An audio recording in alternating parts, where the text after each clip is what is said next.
নমস্কার, আপনারা দেখছেন আপনার খবর আপনার খবর।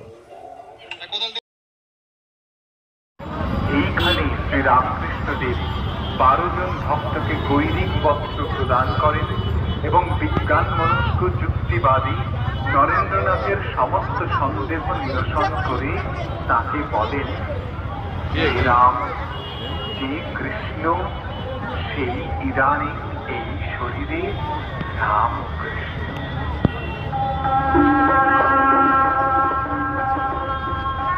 ভগবান শ্রীরামকৃষ্ণ দেবের কল্পতরু লীলাভূমি কাশীপুর উদ্যান বাটিতে এই পবিত্র উৎসব প্রাঙ্গণে সমবেত দর্শনার্থীদের প্রতি বিনম্র নিবেদন, মন্দির দর্শনের জন্য গেটের বাইরে লাইনের শেষ প্রান্তে লাইনে দাঁড়ান।